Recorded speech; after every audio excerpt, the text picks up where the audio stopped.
Okay, well, it's blacking out every time you hit it again. Okay, I'd quit doing that. So,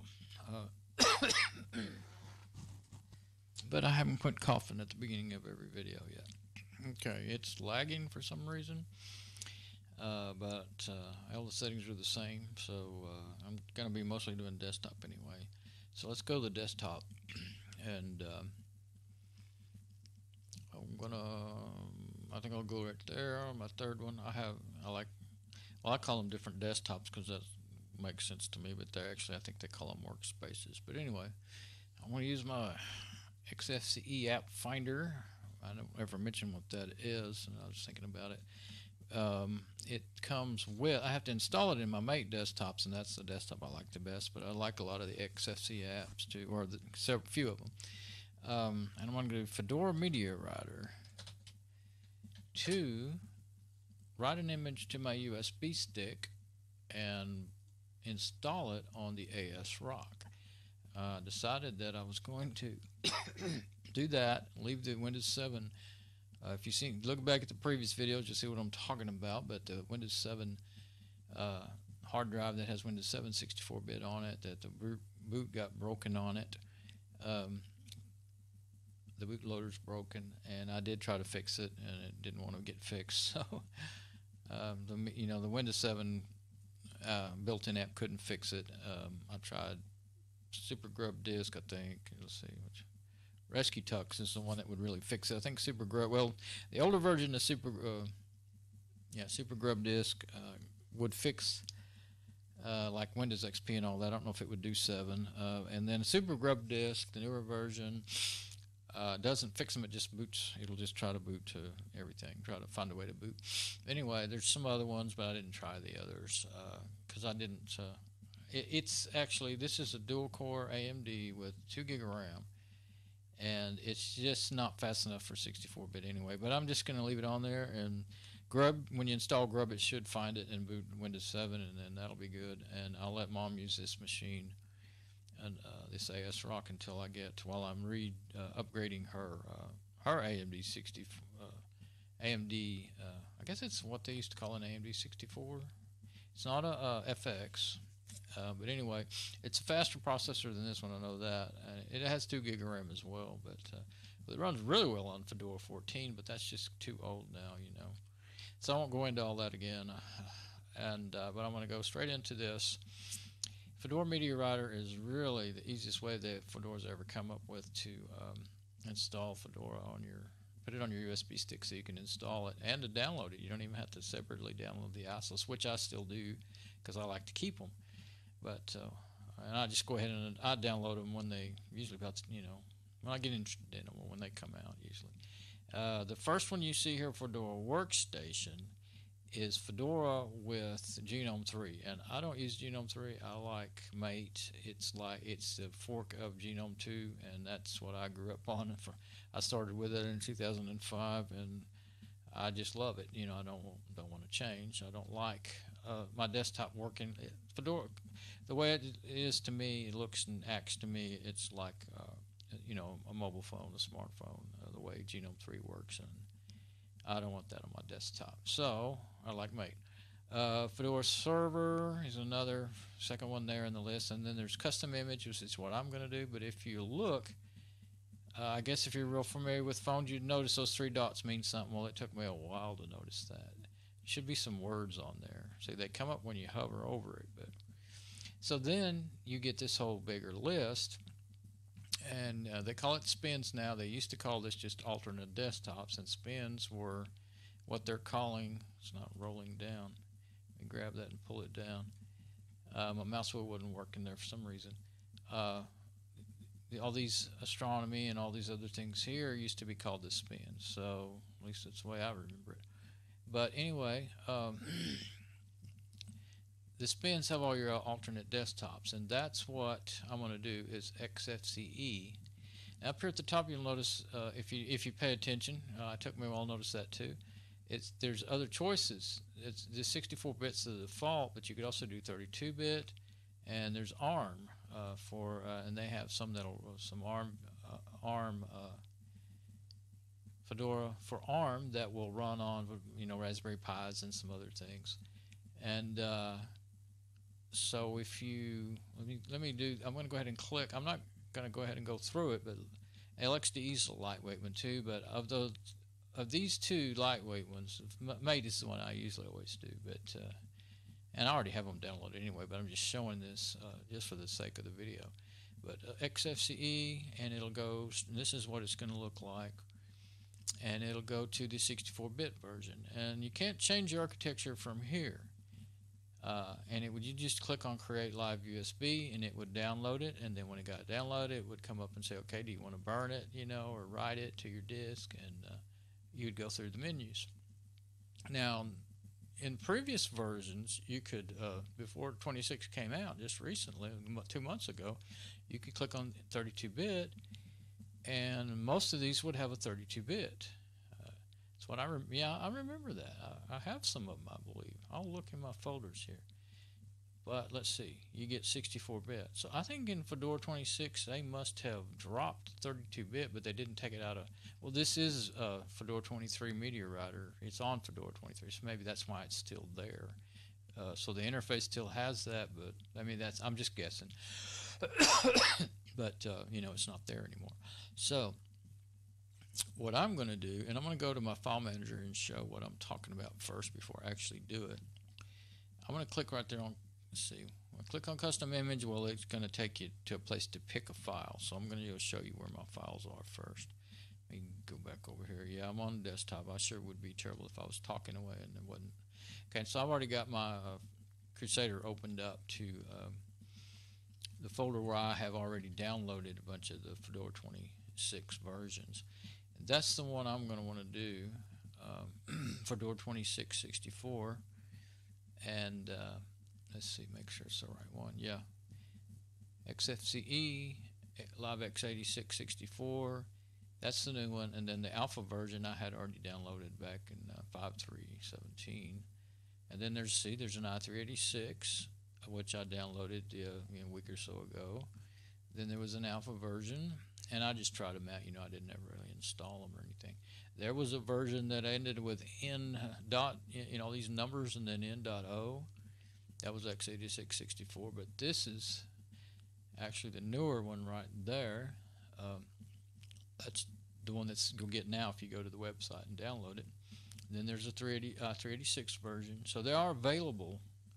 So I don't know why they're not showing up in the Media Writer, because I've got them. Here they are. I thought they were available. Okay, so I was going to go back and see, compare them to Fedora 25, but see, this is my folders. You know, I like to save them, and because I have old machines, several old machines, and of course, this is all actually too resource heavy for these old machines that I have. I have to use some other. I have my old machine, my other old machine, an Intel dual core 1.8 gigahertz that has like 4 hard drives, and it's got a bunch of stuff on it, you know, and that's the stuff I usually have to put on the older machines. And so this is where, you know, I mean, if you don't use twin panel file managers, you may use the Explorer. If you're in Windows, you can do the same thing. You can install download it from their website and install Fedora Media Writer. I guess I should show that.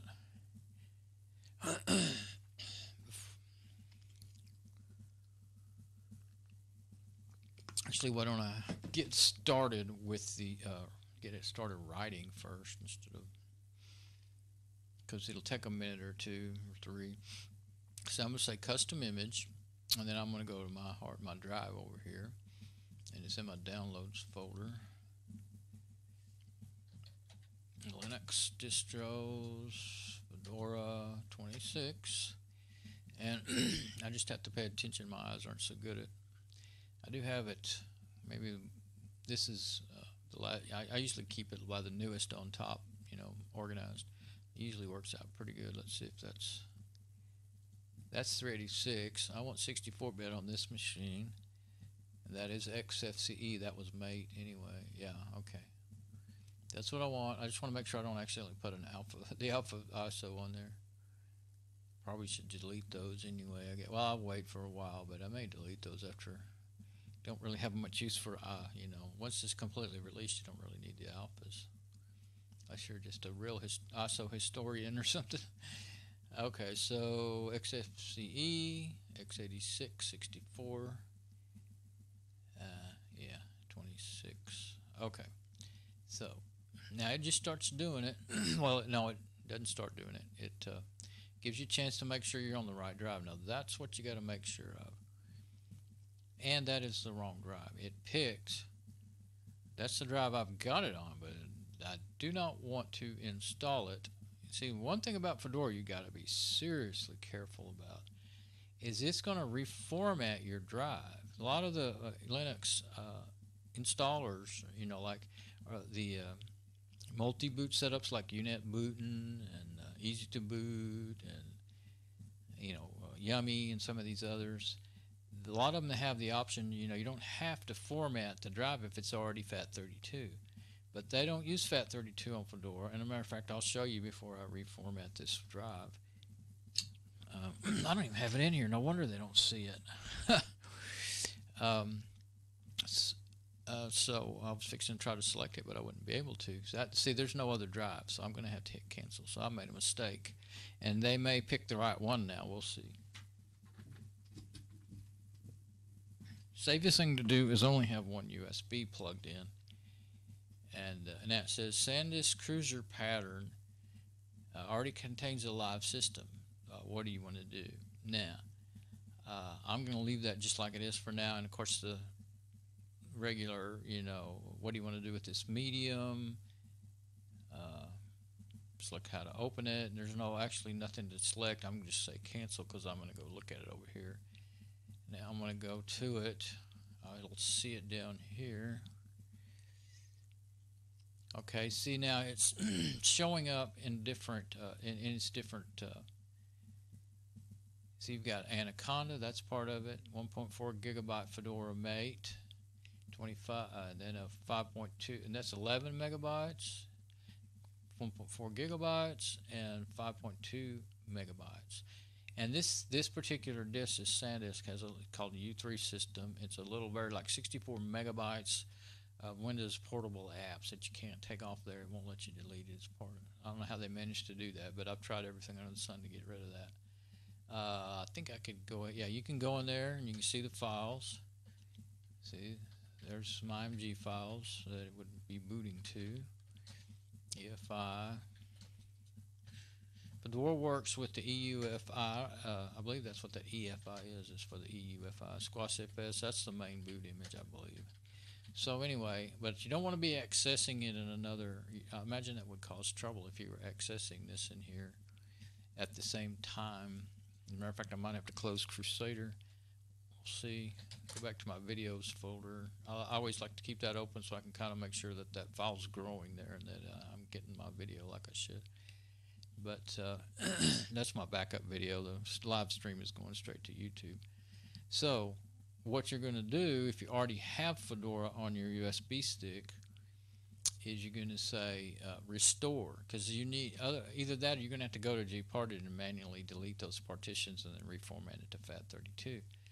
But it says SanDisk Cruiser pattern, so I know it's the right drive. If it said Seagate, you do that and you're going to reformat and lose all your backups. That's why it's usually I unplug the thing, but that's where my ISO is.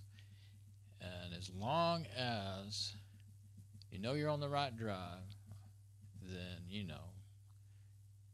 But I do make mistakes. But this is right. I'm looking at it. So if I'm in a hurry and I'm not paying a lot of attention, I will make mistakes. So usually I do the safe route and just only have the one. Unplug my backup drive anytime I'm doing something like this. But okay, SanDisk Cruiser pattern. Yeah, restore. Okay, see, reclaim space available on the drive. It has to be restored to its factory settings. I don't know why they don't just say reformatted to FAT32 factory settings. What is that? It's not a car. It's not manufactured in a, well, okay, maybe it's a manufactured in an electronics factory, so I'll be quiet.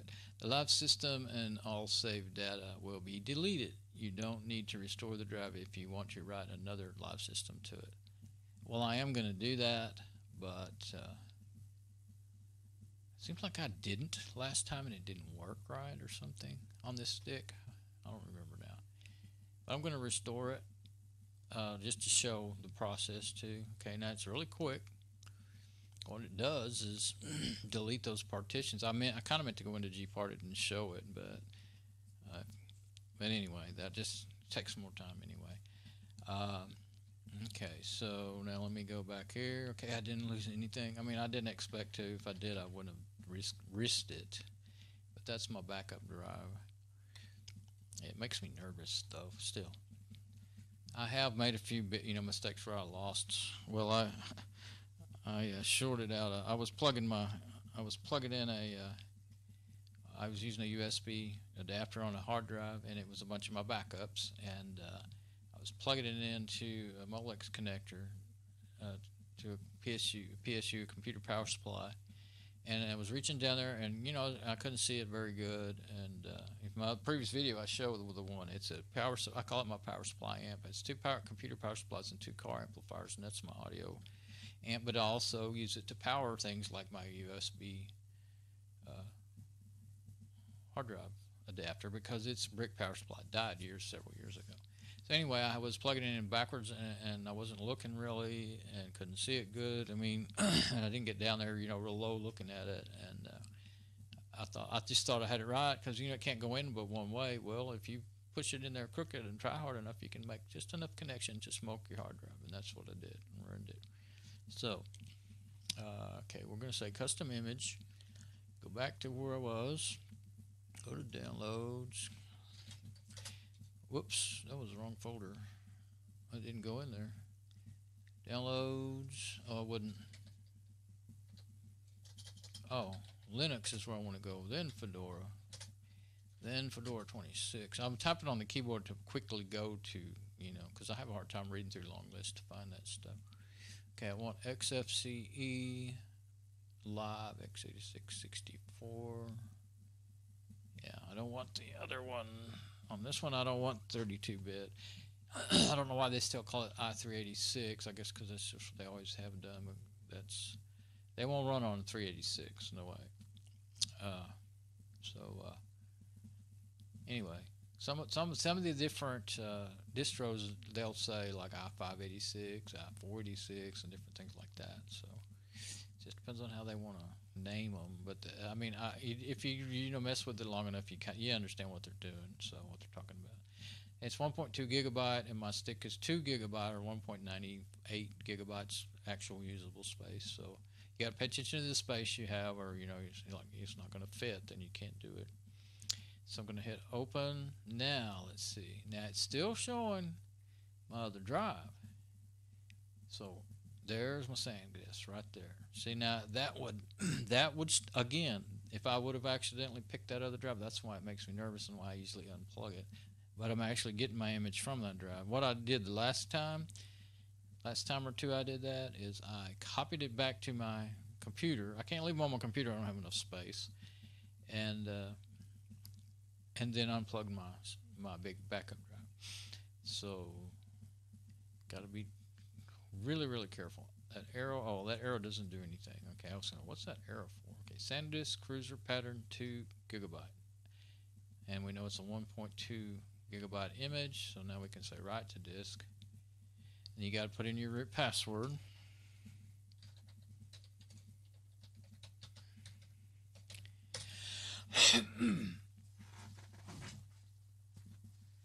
Now, if you were on a machine, if you're doing Linux and you're on a machine that's like a Ubuntu or Debian, well, no, not Debian, Ubuntu. Debian would just it'd be root password. Ubuntu, they use sudo, and so it would probably be, I'm not sure because I don't use Debian. I've used it, but not in a long time. It would probably be asking for your regular user password. Sudo is like pseudo root user,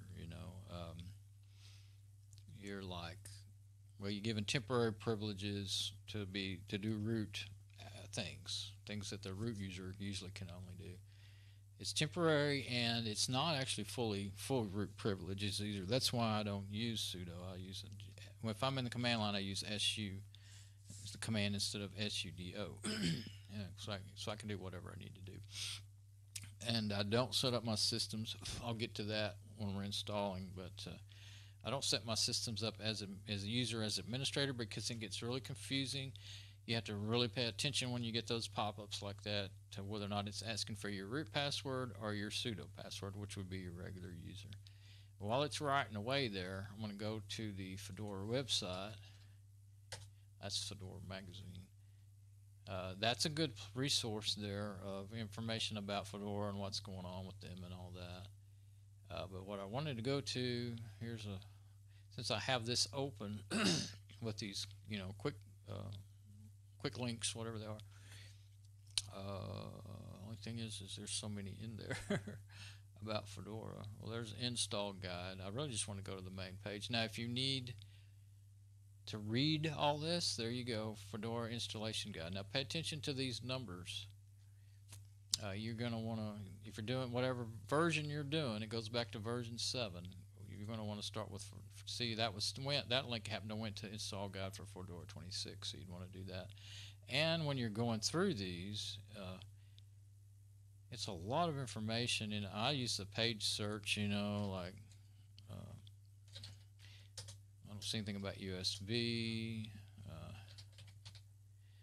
system app, different whatever words you're looking for, but it'll also search over there on that size. But when you get to the bottom, there'll be a next, and that will take you a very long time to go through all of that. And some of these pages, like some of these links up in here, might take you back to a previous version, I guess, because the information hasn't changed. So it can actually get a bit confusing. And but it is very detailed, and it will tell you everything you need to know. That's how I learned, like I was using Fedora for years, and then in around 22, 23, they changed the install setup the way it worked. And I tried to do it with UNet booting like I'd always done it, and it didn't work. And I had to go back and read this. And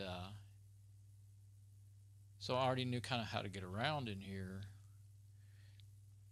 and it still took me quite a while.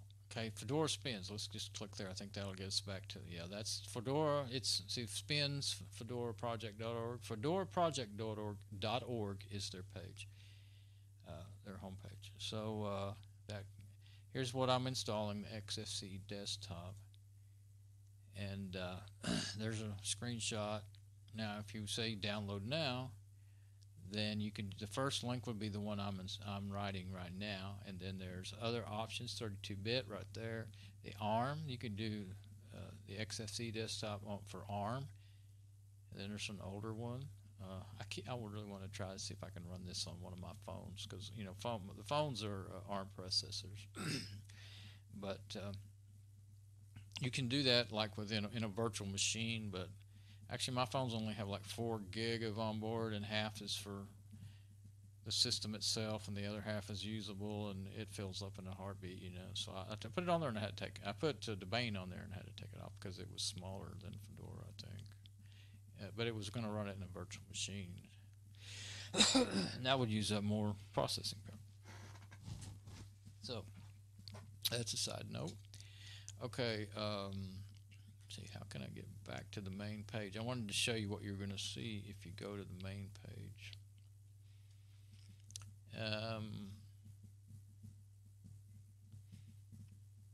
About at the bottom is all the classic link, classic set of links like any web page.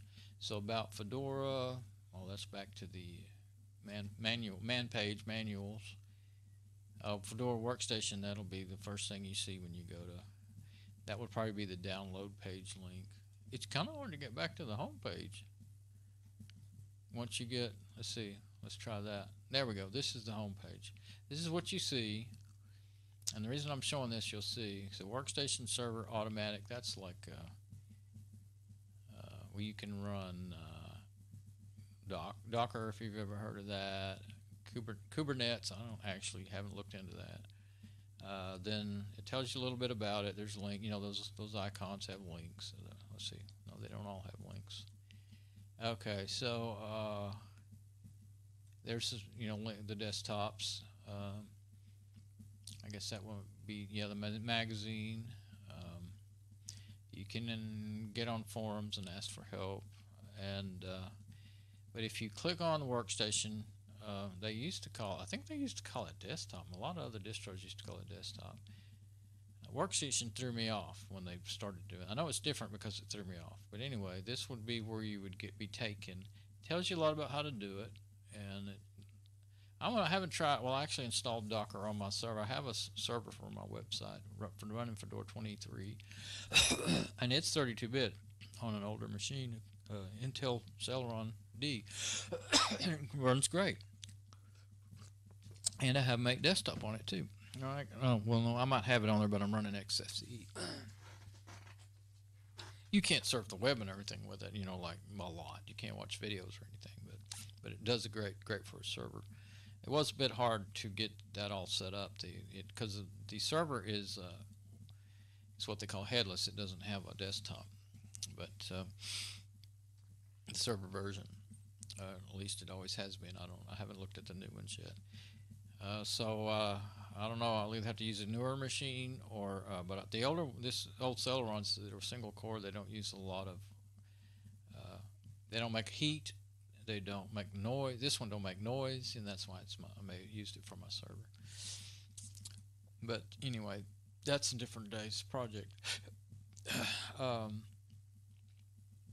if you say download Fedora, then you're going to go to this page, and you have to read through there to find out, what desktop you're getting. So if you go to the spins page and the labs pages first, then you'll like right here, spins. I already went to that. Labs. That'll take you to the astronomy, design suite, games, and all these different things. So like, there seems to be less than there used to be. There was an audio one. But let's say the design suite, that's some really good apps. Now let's say you didn't want to start with that, which is, I have kind of got to where I just start with the desktop that I want. And then it tells you what you get, what apps comes with it. And let's see. I don't know, that's another thing you got to do some reading on how to find it, but you can find the commands to install them in groups. Actually, that's even better. Is that in there? Do Fedora. It'd probably be easier to just go to Google and say Fedora group install.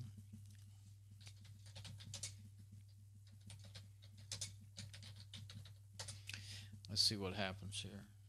Well, if you spell it right, it helps. How to install optional packages. Sometimes it's better to go to the Fedora page than the other pages. Sometimes it's helpful. Well, that's in 2014, looks like, so that would be old. But yeah, here we go. AskFedoraProject.org. Sudo yum group install, and I actually saved a bunch of these commands to my computer once I found a page with a whole bunch of them. And as a matter of fact, I made some scripts so that I can install the groups that I wanted. Just remembered that. I'm going to put that in my Fedora links, though.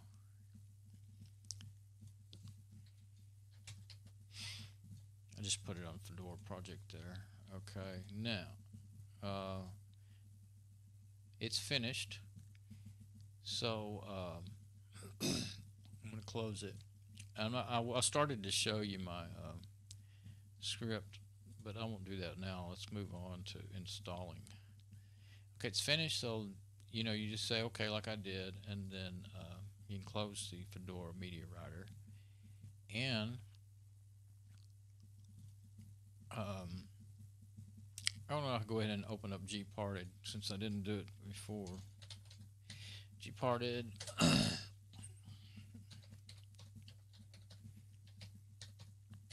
Now you want to. This is another one that you can really destroy your system with. So don't do anything to your backup drives or your main, your operating system drives, and it's just going to usually open up to SDA1, which is going to have your operating system on it. Now, since you get that because this message here, and that's the other thing, you don't want to do any changes to a drive, partition changes or anything while it's mounted. And its driver descriptor says the physical block size is 2048 bytes, but Linux says it is 512 bytes.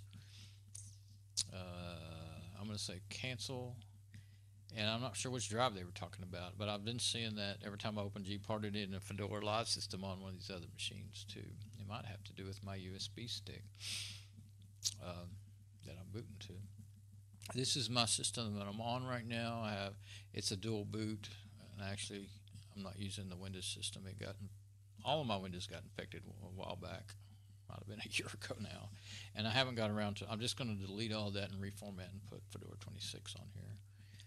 This is a quad core with 4 gig of RAM. It should run it just fine. And then SDB is Microsoft Reserve partition. Let me make this big enough to see everything. Should be able to. Oh, I guess usually you can spread that out. Oh, yeah, that's like the hidden drive for the Seagate. This is my backup drive. 4.55 terabyte. I didn't have that much to use. It was less than that. I think it was 4.5 terabyte. Oh, 4.55. Yeah, that's 4.5 terabyte. Basically, it's labeled 5 terabyte drive, and that's what you get. So this does not even show up in gparted. What I just did to my dev SDC, and that's how they label them. It's not like if you're used to Windows, it's not labeled like Windows. It doesn't show up as anything, but it is, unless it needs to be reset first, but I don't think so. Reset, unplug it, and plug it back in. Let's see. No, it's on there, and you can see it. And yeah, you can go to it. So gparted couldn't see it. Usually, I thought this version would have seen it, but that's the same thing. There's the files. And let's see, let's go back to videos again. Now, there it is. It's mounted itself once it was rewritten and everything. It's labeled. It's been labeled by Fedora Media Writer. And there is another app. Let's see, on here, disks. Yeah, disks. Yeah, that doesn't come with Fedora anymore. You're used to, but now I think you have to install it. It's a good app. And this one it will do formatting and partitioning, but it actually usually gives errors every time I try to like format a USB stick with it or anything. So I use gparted. 2 gigabyte thumb drive. Now see, now you can see the partitions, so that's odd. So there's the live partition. Then there's an Anaconda partition that's 6.7 megabytes, and then there's an Anaconda partition that's 14 megabytes. And then there's 757 megabyte of free space. Now there's something that reminds me of something I forgot, and I think there might be a box you can check in there to say, well, once you learn how much space is absolutely needed to put Fedora on here, this space here could be usable, if you'd format it with like FAT32 or something. And there's a box, used to be a box in there where you could check and say, it makes that space usable. I can't remember how they say it. I didn't see it, wasn't paying attention. But you can't, I've tried this, you cannot go back and format this once it's already done. Even if you do it, or if you can, then it would break the boot. And so once you're already done, don't fool with it. And it doesn't matter to me because I'm going to reformat it again next time I'm putting a different system on something. That's what I use this stick for. So all I need to do now is, I always forget, one of these will unmount them both better than the other. I can't remember. I'm going to go ahead and go with that one. But don't just pull them out of there. Go ahead and safely remove.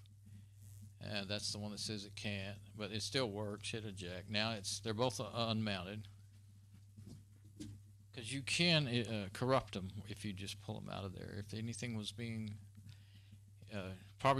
shouldn't have been anything being written at that time, but you never know exactly what your system's doing for sure. So with drives that are plugged into it. So I'm going to have to switch over on my OBS Studio. Let me check my stream while I'm still on here on the desktop and make sure it's still working well and everything.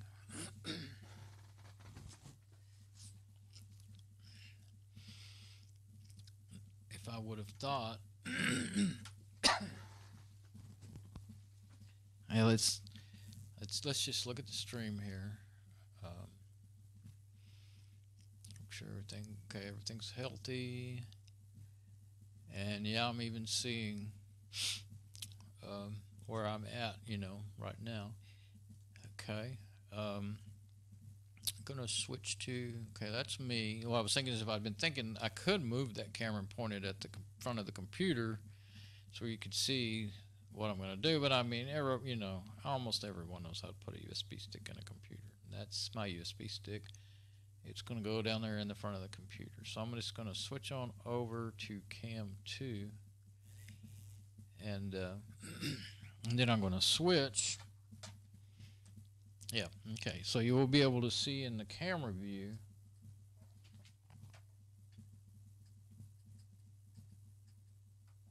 try to switch my KVM switch so that you'll see it and I will too. Now I'm going to plug.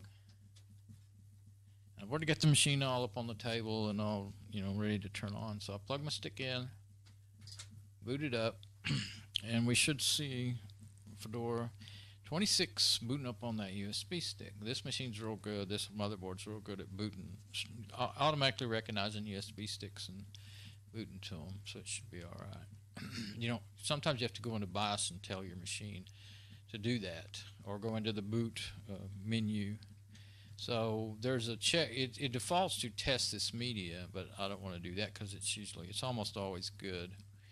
So I use my arrow keys, up and down arrow keys. I go to the top, hit Fedora, and then hit enter on the keyboard.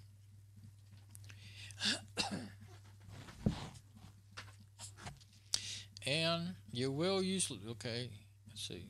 Yeah, you usually get some errors about IOs and block devices, but then it usually gets, if it goes on by and everything, it'll be all right. If it doesn't, if it hangs up in there, then you got a problem. And sometimes it'll stay there for a long time, even up to 20 minutes if you leave it. And then it'll usually end up booting to a command line and saying terminal, and saying, kind of a rescue terminal type of thing, but sort of.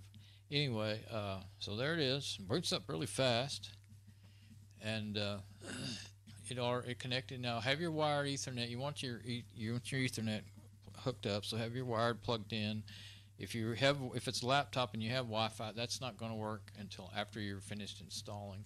And on 26, I've already installed it once on a laptop, helped somebody do it.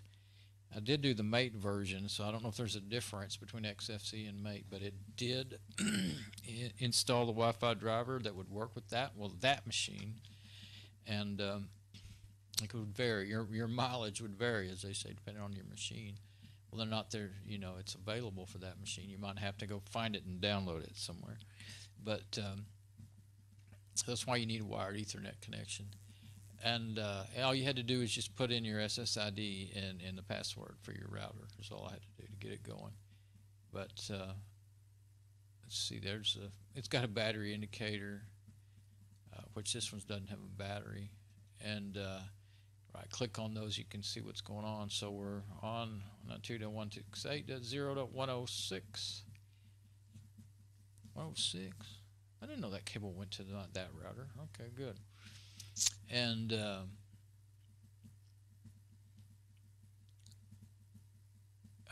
it's 100 megabits connection. Okay, so we're just here to, you can try out the system, like if you didn't know for sure if you wanted Fedora 26. Now the thing about Fedora is it starts with, that's why I was talking about the groups installs and all that.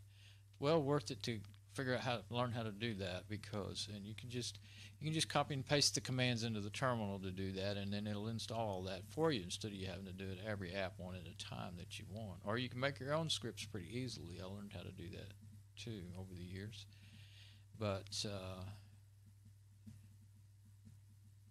has Firefox and stuff. I was trying to say, see, it doesn't have much at all, and I don't care for those players. I like VLC and stuff, and so that's for. And Abbey Word is okay, but I like LibreOffice or OpenOffice.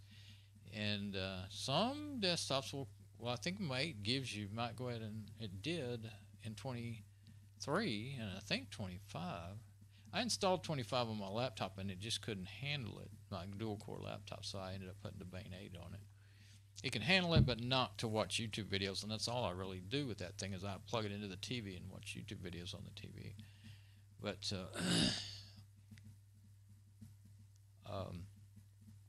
anyway, right here on the desktop, you'll see it automatically mounted all the drives on here. That would be the Windows. I'm not going to click on them. No point really, and I don't want them to be like held up or anything to where I can't install. But I probably won't see the. Let's. I think gparted might be in here. Yeah, let's look at gparted because I want to make sure everything's all right with my empty drive. That that my installer. The installer's installed the hard drives down here on the bottom left, right there. Okay, so I have 2 hard drives in this machine, and 100 megabytes of system reserve. That's the boot stuff and all that, which is something's broken in there. Or something. It might be on the master boot record that's broken actually, but and then it's not very big, but it does still have 10 gigabytes free space, so it's usable. So then yeah, here's the there it is. There's the other hard drive that has nothing on it, but I did go ahead and go right there and say create a partition table to write a master boot record did to make sure it had one, because I didn't know what might have happened to it. This is my USB stick that I'm using right now. See, it's labeled Fedora. So I'm not going to have to, I shouldn't have to use gparted, but it is there if you need to manually do that. So I'm going to say install the hard drive. And, if I could, I would, I tried it in Fedora 25 for about 3 days because I just knew I could get it working because it works in Fedora 23 using some kind of remote desktop so that I could show everything really well through through the remote desktop on my other machine. And it I don't think I'll do that tonight. If I was going to do it, I should have tried it ahead of time, and I forgot. So I'm just going to use the camera. It's not going to be a real great view. Next time I install 26, I will try to get that set up ahead of time. Maybe I can, for all I know, it works in 26. It did not work in 25. Well, I got it working, everything except you could control the machine, but you couldn't see what you were doing on the remote machine. So it opens up here to, I just want to make sure I'm showing you all what I think I'm showing you before I go on, because there's been several times during my videos. Okay, yeah, that's showing the screen. And so when I go back on my KVM switch, then gotta make sure I'm on the right machine. Okay, when I get back over there on my KVM switch, then that will be right. Okay. So it defaults to English, which is what I'm speaking, so that's good. United States, where I'm at. Okay, so down on the bottom right, I'm going to click continue. If it's already blued out, you could just hit enter, but just to make sure I get everything right, I usually use the mouse in this thing now. Okay, now you see the ones that have a little caution sign and the red letters, that's telling you need to select disk, and down there at the bottom, the yellow, please complete, items marked, and all that. So that's the first thing you want to do. That America Chicago is my time zone. It's gotten really good at that. You used to always have to go through and set all that. I do want to do this though, and before I forget, I'm going to do it. The host name. I want something besides just localhost, because if you have 5 machines named localhost, you're going to end up with problems, conflicts on your network. So I'm going to name it ASRock because that's what I call it.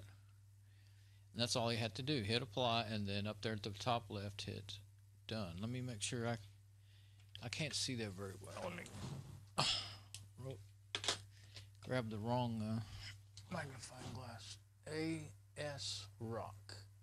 And yeah, it's trying to remember if it would be a problem too. The only problem with using capital letters is you need to remember you did that.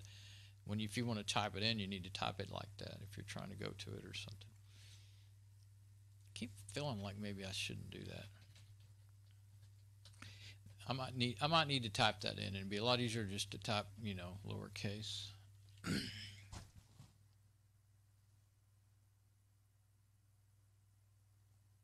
Now watch me have trouble because I'm used to doing it the other way. But I think that'll be fine. And I'm hitting that apply. You know, if you don't hit apply, it might not work. You'd think hitting apply would be done, but you got to hit apply and then hit done.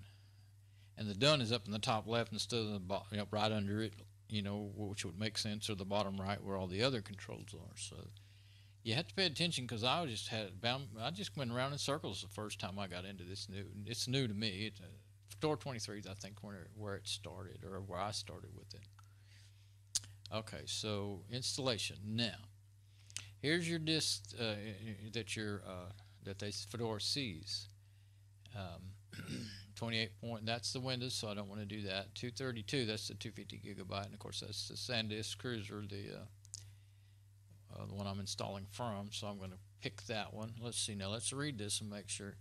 Select the devices you'd like to install to. They would be left untouched until you click on the main menus. Begin installation. So it used to say, select all the devices you want to be part of this system, and you had to really pay attention, and you had to make sure you select one to install to and the rest to be just part of the system. But I think they've changed that up.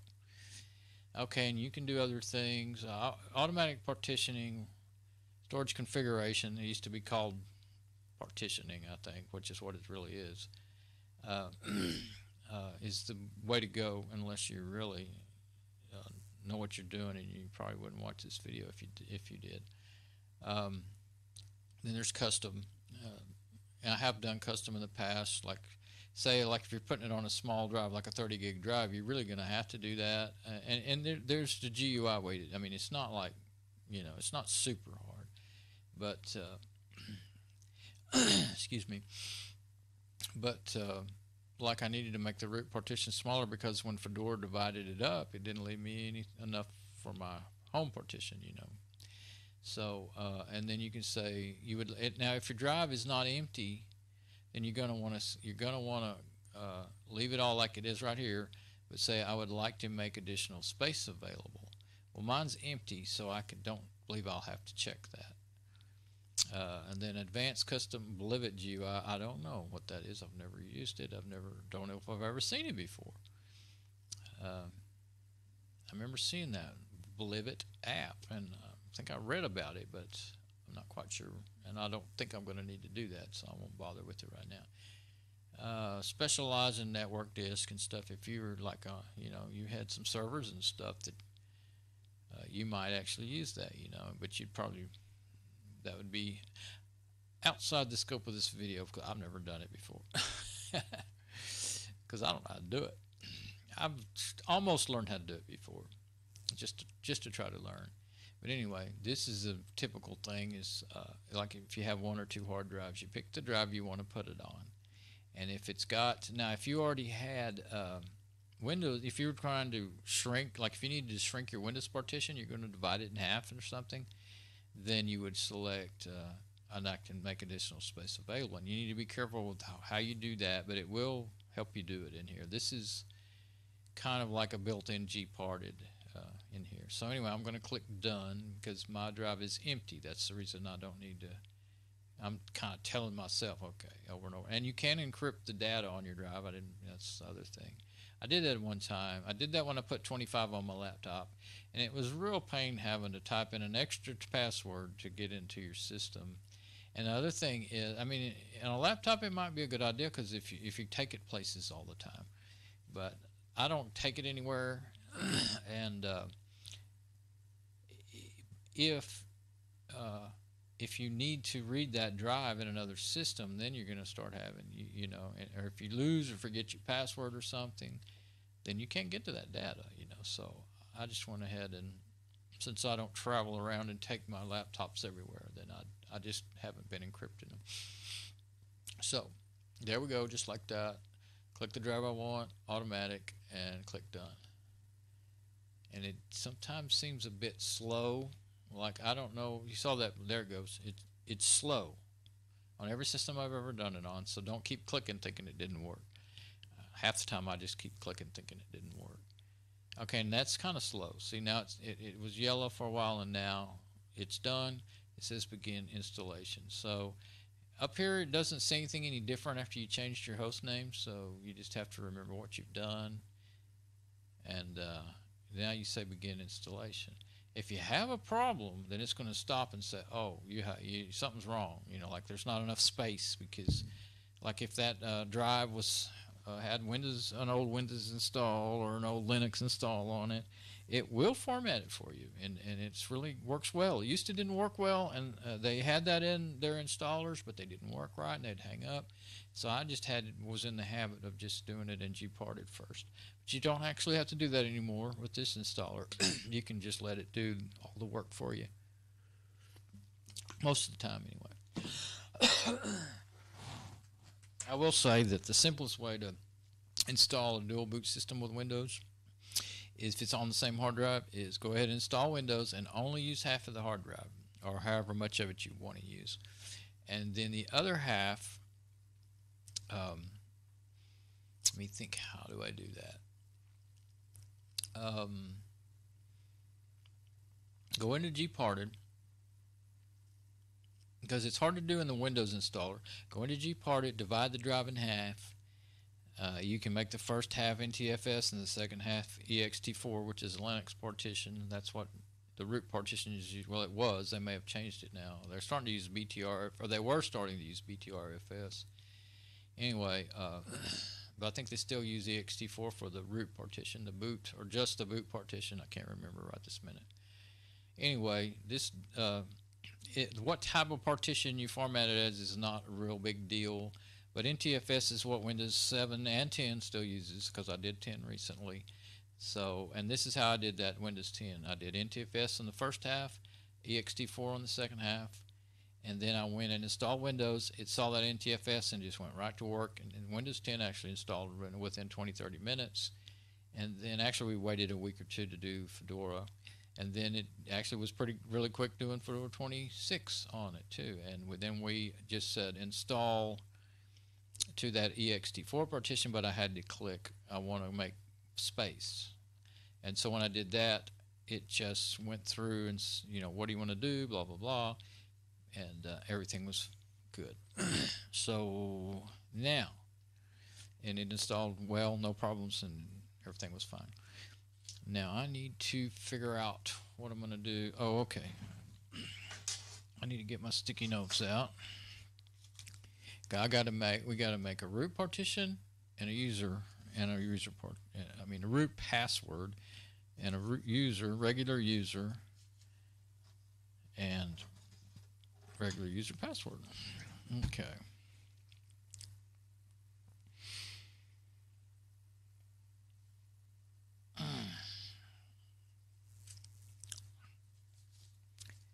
So since this machine already has had different operating systems on it, I'm looking back at my notes. Let's see.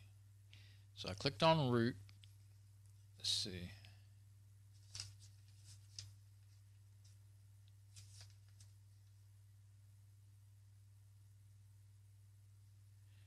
Got lots of notes here about my old Windows system, or even my older Windows systems. I usually just keep my stuff and then write old on there or whatever. Ah, okay.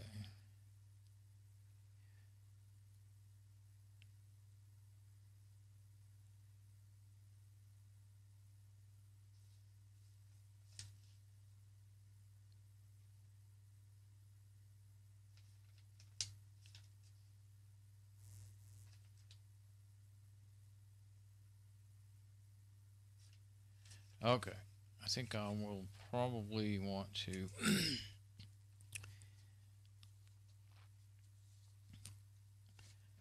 make new ones. Let's see. Okay, so I need to make me a root password. Let's see. Let me write all the things down I need to write down.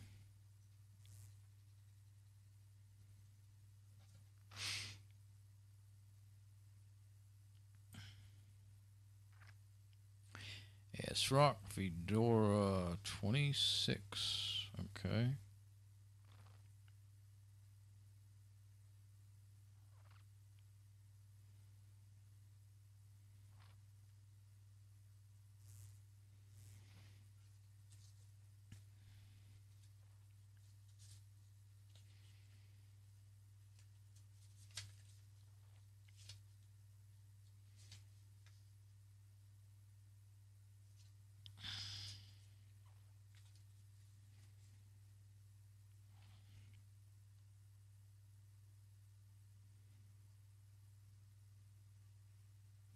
Okay, let's see. This one I'll do it later after I get the system up and running, but I'm going to make another user besides mine for my mom. Okay. But the two I'll make now is root and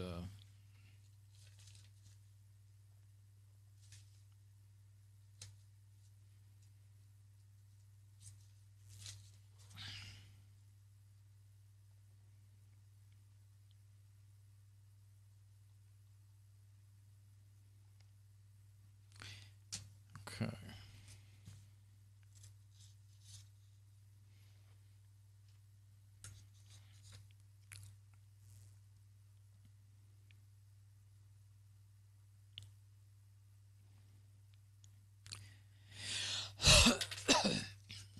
Yep. Sorry, taking so long here. I don't always remember to do things ahead of time.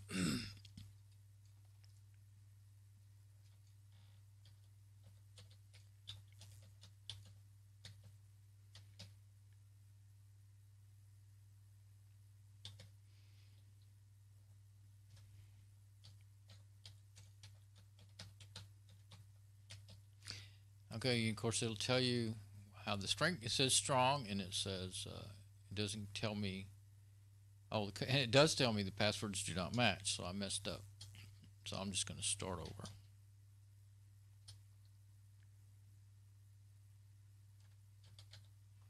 Oh, and pay attention on your keyboard. I always keep numlock on my keyboard, and if you tap it in, numlock somehow got turned off. So if it was off and you type that, then you would have serious trouble when you go back and you have numlocks on.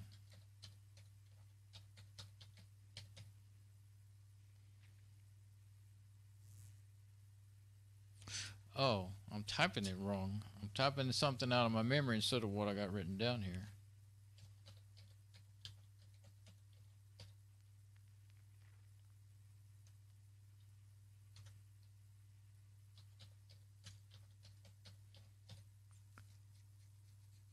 Okay, now that's good, and that's what I've got here. Yeah, it's different. Different one on purpose, so I was just typing out of my head, which was a wrong password. The one I wrote down is the one I want. Okay, now I'm going to create one more user. Let's see, how do I do that? Okay, I type my name with a capital letter, and then it always defaults to my name. As a user, my name with the smaller letters, and I like that. That way, if you have to type in your username, you don't have to use the caps. It tells you tip there.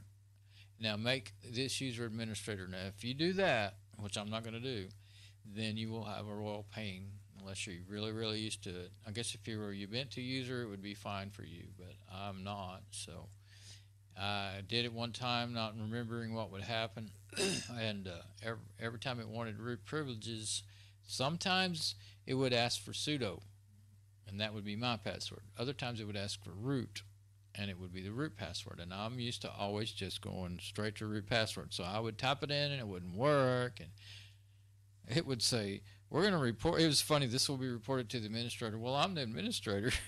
It's funny that it's like a standard message they have in there. They do that in the Bayonet and Fedora, I think. But anyway, now I have another password for this user.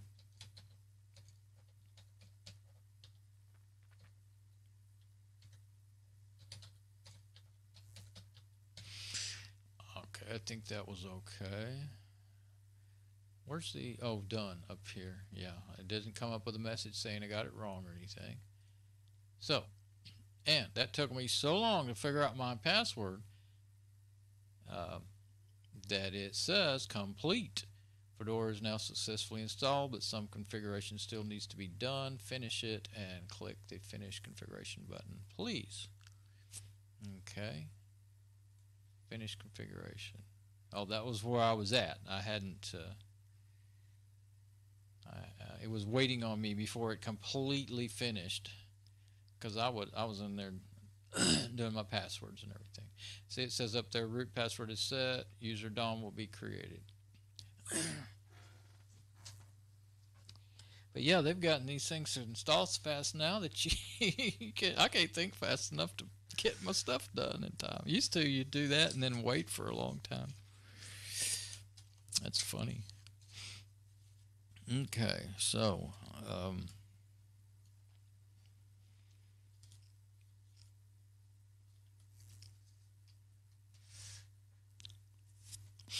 yeah, it's got a little bit more to do there, doesn't it? Okay, so I think will that be all right? Yeah. Sometimes in the installers, I think it's going to get done. Sometimes in the installers, if you have a KVM switch like I do, which is a switch that you have a bunch of monitor cables and USB. This is a USB KVM switch, so it has USB cables. If you switch, and that's the thing, USB. Some machines and some like installers and operating systems, you switch off of them and you go back. It's usually installers and stuff. It's the ones that are more DOS-like, command line, like CLI, command line interface types. They have a little graphic user interface, but it's not like this full. This is a full graphic. This is a full graphic desktop, full graphic user interface. Anyway, you come back and they would not work if you switch on the KVM switch. But that's not a problem with this Fedora 26. Let's see. Fedora is now successfully installed and ready for you to use. Go ahead and reboot reboot to start using it. Quit. Now, yeah, it'll take you back to the live system. And the one thing is, you want to be careful about just yanking out your USB stick and all that. So safest way to do this is then to shut down and take out the USB stick and then start the machine back up. You can, I do it a lot. When I'm not thinking, I'll hit restart. You can go up here to live user to do logout. Would let you do the restart. It'll give you the options, or shutdown will just shut it down. And I'm going to hit shut down, like I said.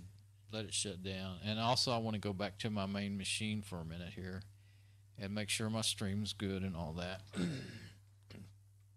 Okay, it went down. And I get my stick. Now I'm ready to use that on something else if I wanted. Actually, I'll probably be doing Mate. Probably have to redo it again. I could start with XFCE. Well, I usually like to start with the one that I'm going to actually be using. And sometimes you will end up, if you have several different desktops, sometimes you will have maybe some little bit of let's go back to the desktop here. So once in a while you'll have a couple of apps like, well, the two things that I've had trouble with is, one thing that I can think of right now is the keyring manager, the password manager. If you're using any of that, sometimes you'll have the KDE and the Genome 2s where KDE and Genome 2, they used to both want to do the same thing, and it would cause some trouble. You'd have to go in each separate desktop into the system. I'll show kind of what I'm talking about in here, and go in here to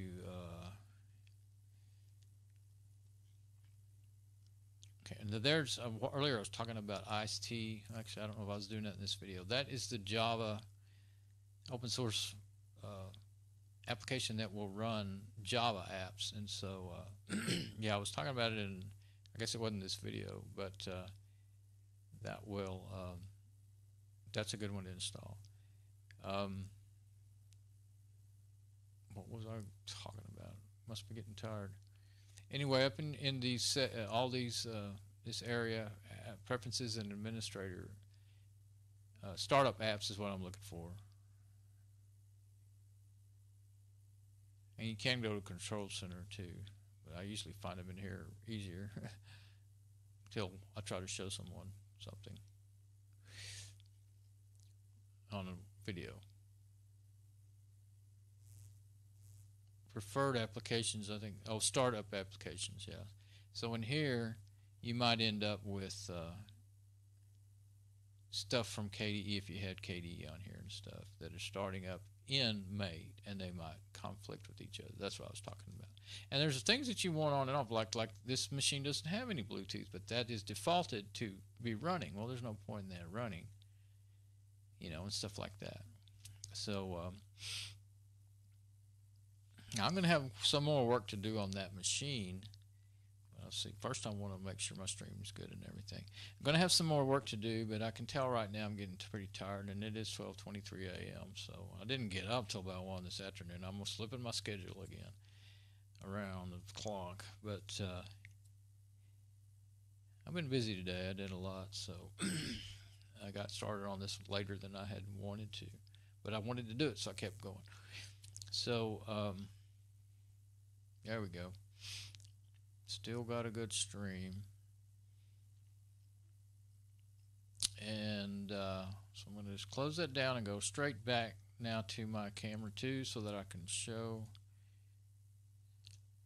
We'll boot him back up into Fedora. And but I will want to add apps.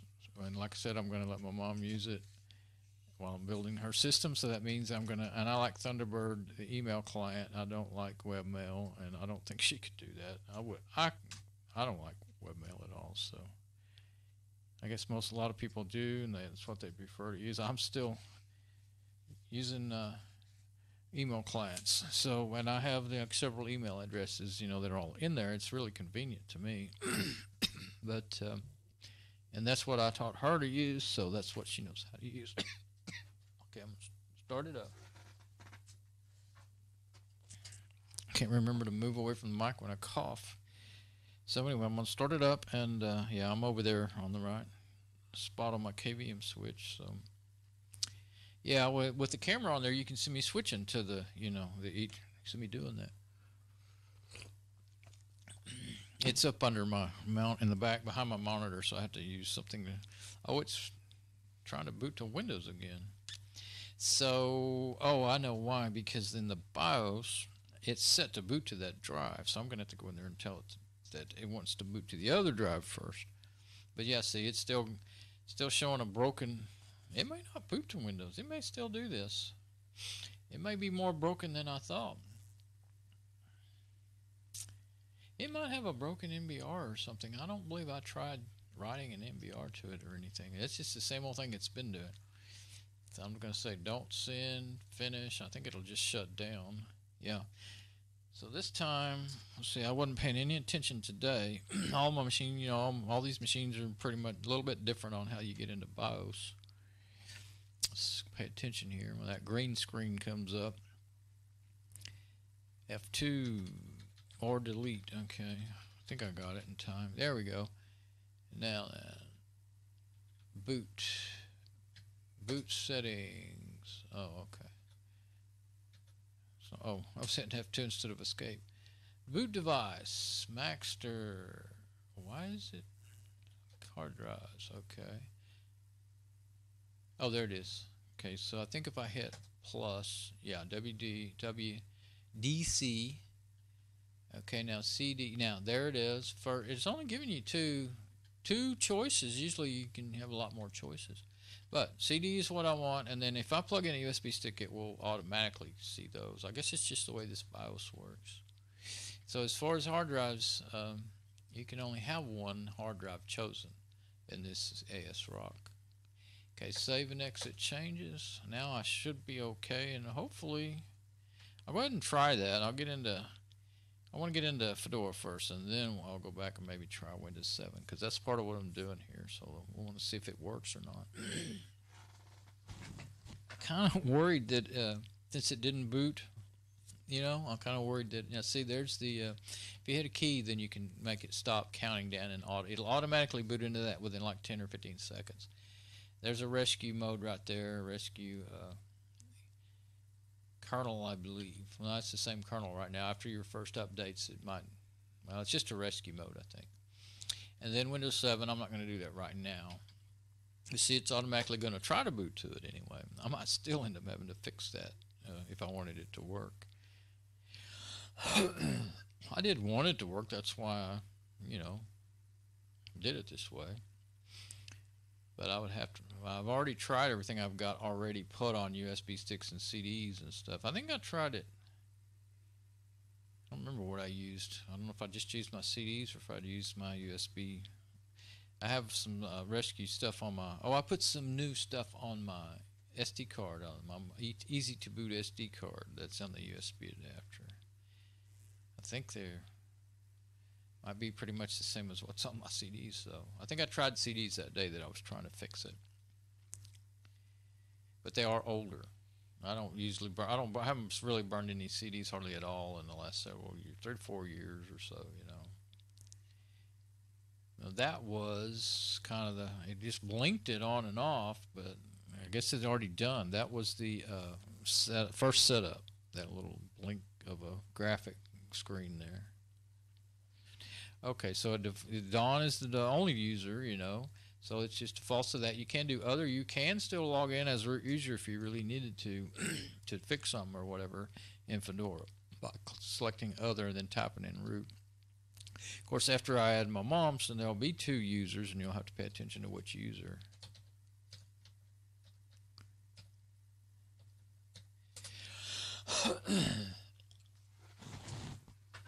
But I think this is going to run pretty good with the XFCE because it's a lot lighter in resource usage. Welcome to the first start of the panel. Choose below which setup you want for the first startup. Empty panel. Use default. I don't remember what I want. I don't think I want empty, so I'm going to say default. Yeah, see, now what I'm going to want to do is make it like Genome 2. I won't do that right now, but I will have this down at the bottom, these here, these different workstations or desktop switchers. That I want at the top like it is. And then this down here, I want it to be full size, just like this one. And I won't have all this. All I'll actually have down there is these desktop switchers. That's all I want down there. And then I want all these, what's going on, all this up here at the top like it is. So let's just try out Firefox right quick. Okay, no, but yeah, see there's nothing configured there when you click on that little world icon. So I want to say Firefox, that's what I want. And there's the XFCE app finder right there, which is, I use it for every time I want to open an app almost. Unless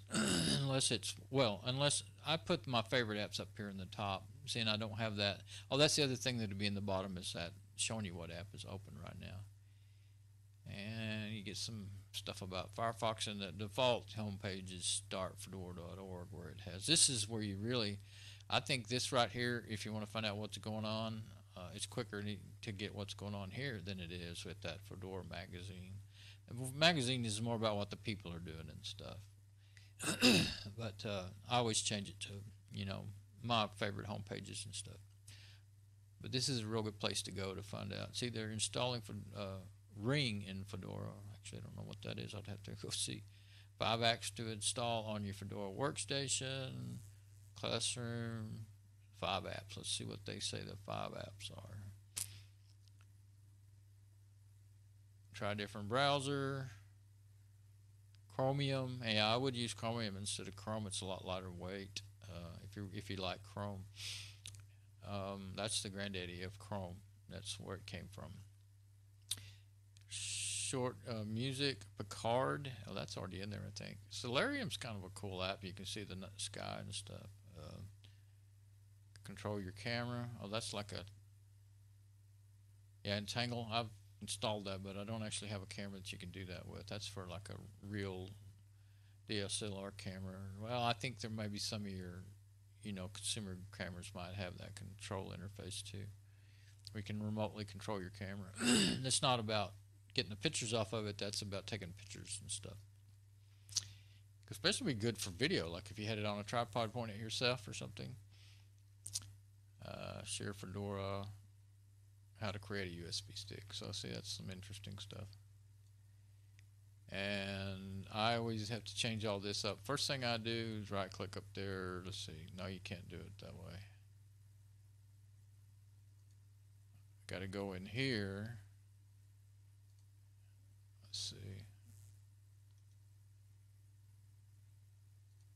I've already forgotten how to do it. Well, I want to show my menus at the top. Usually some check boxes that you can check. Let's see.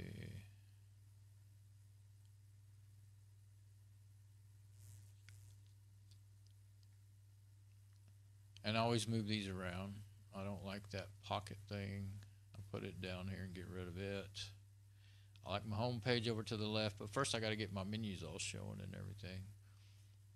So I will do that later. Anyway, I always forget how to do these things when I have to go back and do them again. Oh, there it is. You just got to click in the right spot. If you click up at the very top, you don't see it. But if you click down here closer to the tab, menu bar, there it is. That's confusing. Okay, now that gets me a good start. And let's see. Just a good test.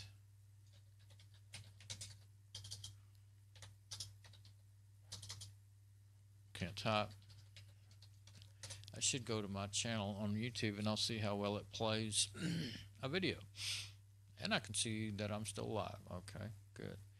Now I'm just going to click on the last video about this machine. I think it's the last one. And see how well it plays on a Core 2 with dual AMD with 2 gig RAM.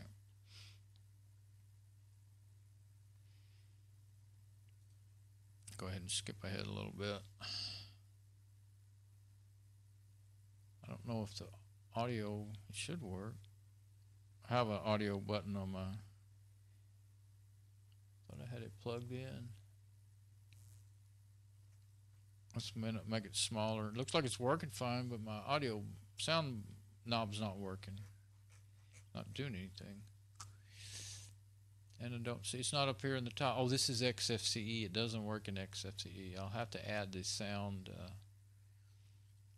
icon up here in the bar. I'll do that later. Well, how do you make the sound go up? Okay, I'll use the app. Sound. How about audio? There we go. Pulse audio volume. Okay. There it is. Now. Firefox silence. I don't know why we're not hearing it. I guess I have it plugged in. I thought I had this audio cable plugged in.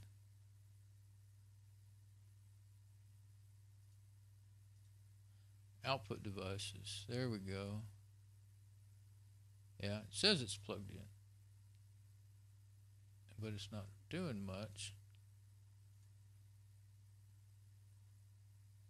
Huh.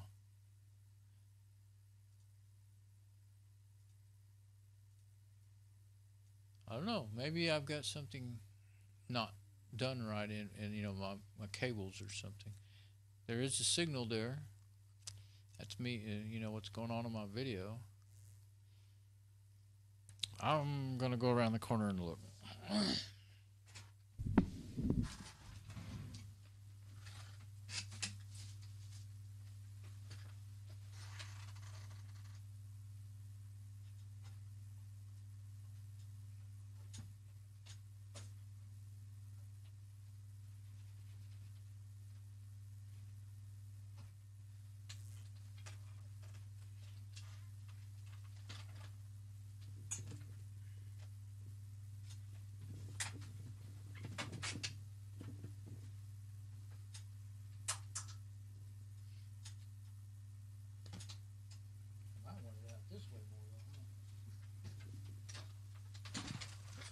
Work out that far.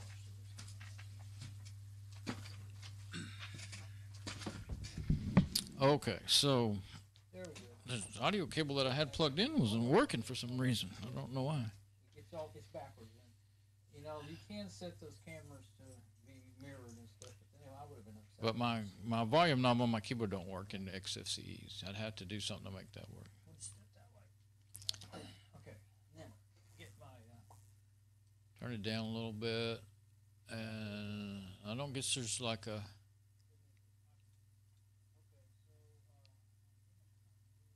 system sounds. Yeah, they were kind of loud. And I don't know. It would be nice if there was like a deal where you could just click a box and have it show on your desktop. But I think I'll have to go add it later.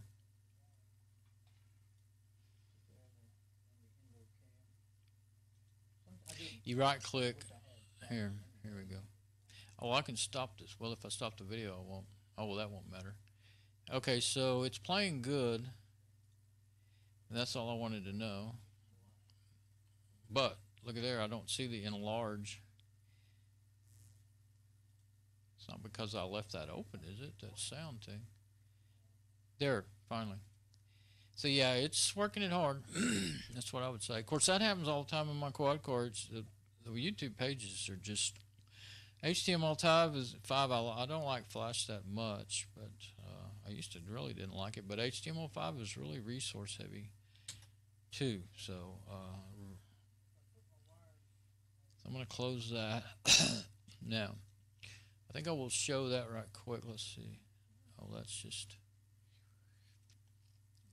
Can't click on those to get. I want to add something to the panel. Let's see. Properties. Nope. Panel. There it is. Add new item. Panel preferences. I think I want to add a new item. Yeah, there it is. Pulse audio sound. That's kind of nice. See, you can find things quick. Now, did it go up there? Yeah, it went up there where I want it. Now, what I'll do though is move it to right there so that I can see it. Okay. So now you can, do that. At least. I don't know why oh, now it's working. Now that it's up there, it's working. Now my volume knob is working. Okay, because I didn't remember it not working. You got to have that up there. So that's one of the first. See, all these little things, you're going to have to just do them one by one. But since I've done it, I still have trouble remembering all the details, but I've done it enough to know how to do what I'll need done. And installing the apps, I will try to go by either using I either going to make a script from some of the apps on my machine, or I don't want everything that's on my machine on here. I got stuff, some things that I put on there didn't even actually work right and all that stuff. So I don't want to do that. It'll junk it up, So I'll probably use a couple of groups out of the Fedora page. I'll have to go back and find those groups. I'll do that I'll show that stuff in another video. And maybe I can even get remote desktop working and make a decent video of it.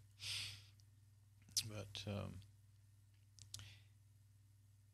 yeah, I kept telling myself this time I want to try again to get, if I can get remote desktop working in here, then because I could either use like Vino Server or TeamViewer. TeamViewer will run in portable mode in a lot of distros. I've done that with Parted Magic.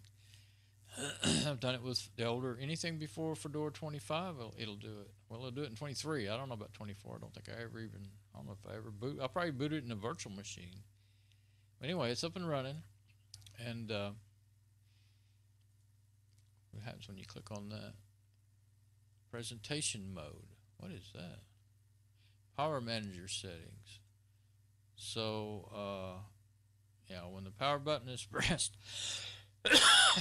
ask. Sleep button is pressed, ask. Hibernate button is pressed, ask. That's good. Status notifications, they're off. Okay. System tray icon on. You don't actually really need that unless it's a laptop with a battery. Sleep mode, suspend, hibernate. I'll leave it on suspend. When inactive for, okay, I want it on never. I don't want my screen locked. Oh, that's one of the things. Okay, display power manager blank after, at the very least 60 minutes. Okay. I don't want the thing going to sleep in 10 minutes. That'd drive me crazy. I'm trying to work here and it'll go to sleep on me. Yeah, I don't want it locked, so that'll be a good start. Yeah, this is very different than Mate. It's actually handy, but I don't really want that showing.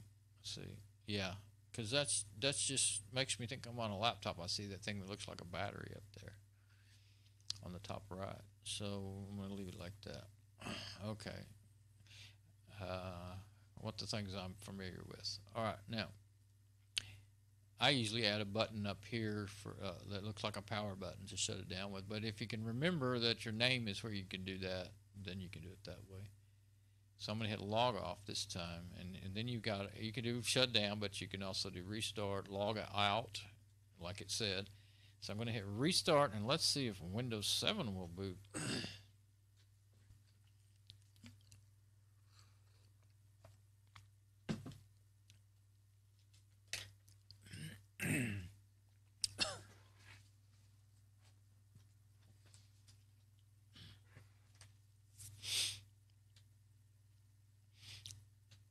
Okay, here's the moment of truth.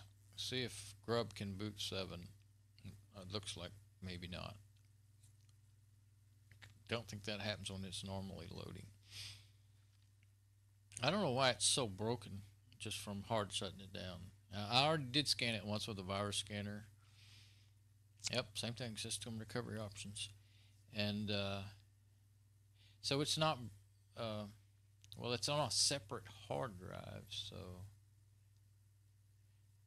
Yeah, normally I have them on the same drive, and so, you know, Fedora writes a new MBR.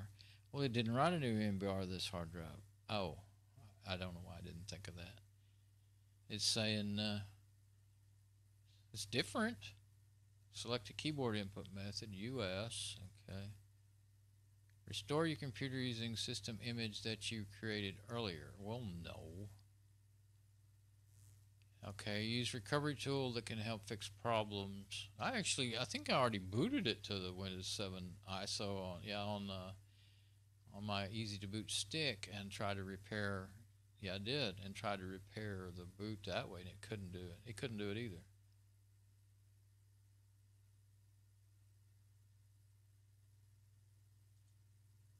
It says, okay, when I click on that, it says, okay, use recovery tools that can help fix problems starting Windows. Select an operating system to repair. If your operating system isn't listed, click load drivers, then install drivers for your hard disk.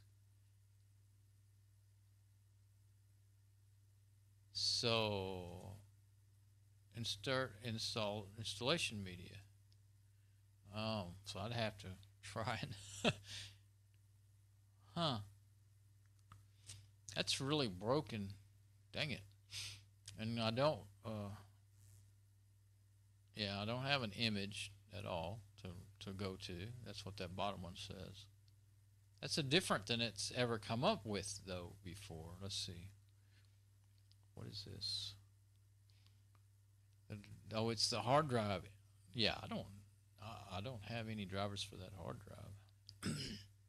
Doesn't make sense.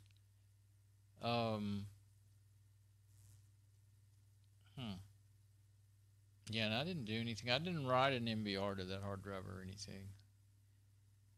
I just left it as it was. Or did I? I might have written a new MBR to that hard drive. Just to make... Yeah, I may have because I don't remember now, to be honest. I've been messing with so many machines lately.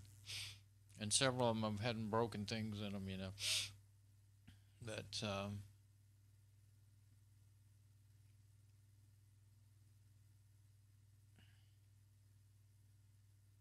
yeah, and then install the drivers for your hard disk.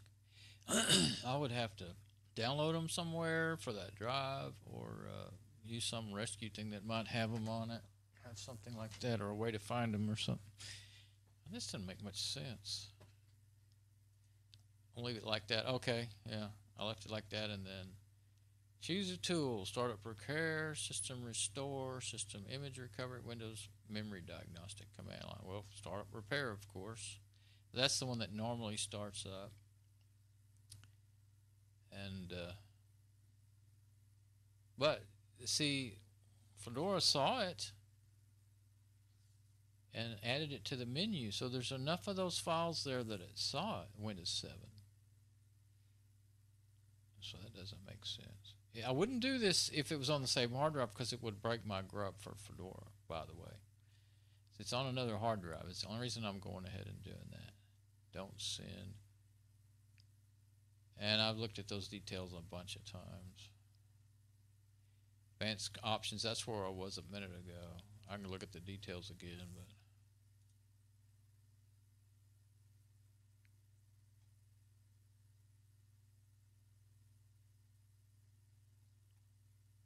shorter this time. System volume on disk is corrupt. I don't think I've ever saw that before. So maybe I can get in boot to like a DOS menu and run check disk. Like one of my rescue things. Get on DOS and then run check disk on that drive. I kept thinking, yeah, there it is right there. Check disk, CHK, DSK.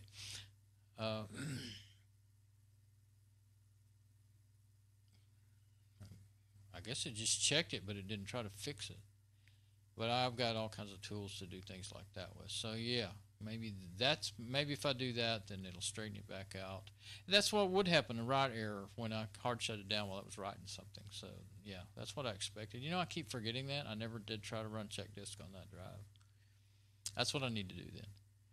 Run check disk, and I'm going to shut it down. There's no need in going back into Fedora again, except for I'm worried. Let's do it right now. I sure wouldn't want to find out tomorrow that I broke it fiddling around with that. I don't believe I could, but I've been surprised before. So we'll start it back up and make sure Fedora's going to run. F6 for instant flash. F11, whoops, goes by too fast. There's other options like to get you into the boot menu. Now, I'm not going to do anything. Oh, it's only like 5 to 7 seconds. You got to hurry if you're going to catch that. So, yep, looks like it's going to be okay. Looks different than it used to. Just got 3 dots there. Used to have the little balloon blowing up, and it took a couple of years before I ever realized what that was. A little white thing that was doing something. Okay, now it's showing a little bit of command line stuff, but it didn't just sit there to a black screen with a cursor blinking at the top. So I didn't break grub or anything. There we go.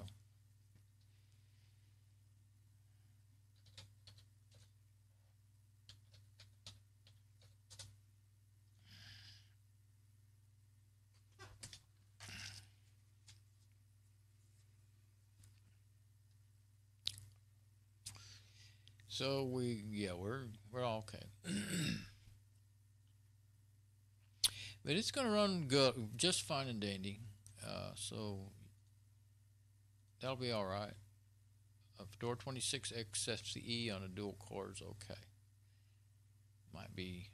I thought I already tried XFCE on my laptop. Maybe I didn't. I don't remember now. I do believe you could overwhelm it if you started watching a bunch of videos, but she very seldom watches them. But once in a while, she decides to watch something. You know, she sees something, leads her to a video she wants to watch. So I didn't want to have something that wouldn't even do that for her. Okay.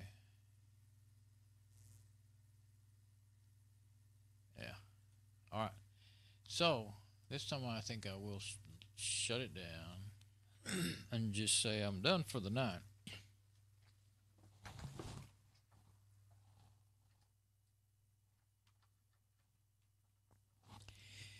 I really didn't want to work super hard fixing that Windows, but running check disk is not hard. But I didn't want to work super hard fixing that Windows 7 because I had already planned to reformat it and go back to 32-bit Windows anyway.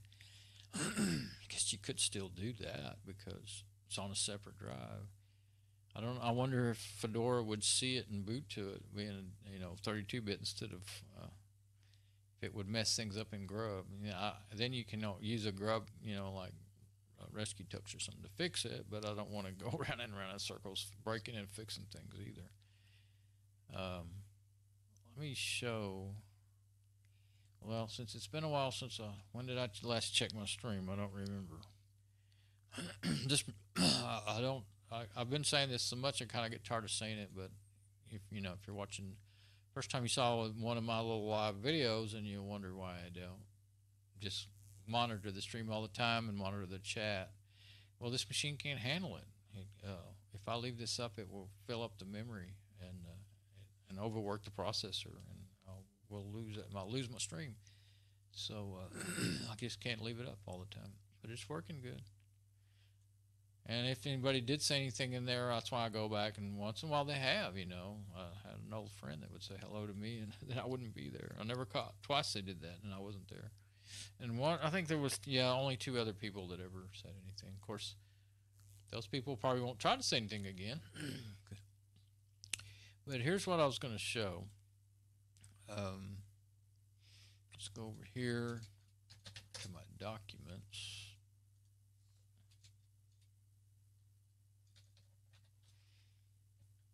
Okay, Yum apps install files. Of course, Fedora uses DNF now, but you can still run the Yum commands, and it will go ahead and put it over into DNF for you. Now, here's an apps list that you can make with a pretty simple little command. I just copy and paste it in there. Let's just open this up. It's just a text file. I haven't turned it into a script yet. If you run the command, you'll get a file like this with a list of every app on your system. And that was made on Friday, May 12th of this year. That's this system here. I'm on my Fedora 23. Now, if you wanted every app that was on this system, you can turn that into a script and run that script and install them all. Only thing, like I said, there's some of these apps that I don't really want. Where are...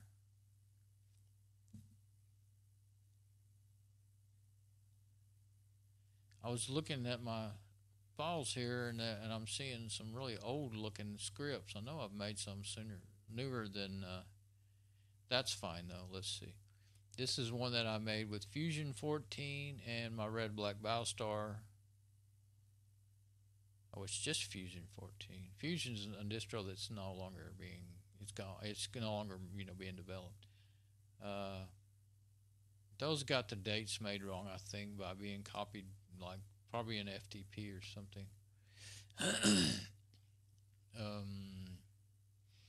See, yeah, a whole bunch of them, 0216, they were copied. I don't know how that happened, but sometimes that happens. I try to be careful about not doing anything that'll change my dates, but if you do FTP transfers instead of SFTP, then secure FTP, then you'll end up you'll get the dates changed to the day you did the transfer. So I'll go by, let's see, the ones with the black icon there, those are the scripts, and the .sh, those are the scripts. I'm not seeing the newer ones is what's weird about it. I think by the date was better at any rate. Well, let's do this. Go by file extension. Now, 10. Okay, now if I go that way, maybe that'll put the newer ones on the top. It's still going to be, but I swear I've made scripts, since like this year. What's it doing? Oh, I had typed Dawn in there, and it kept going to Dawn. It's like, why can't I just go through it? Okay.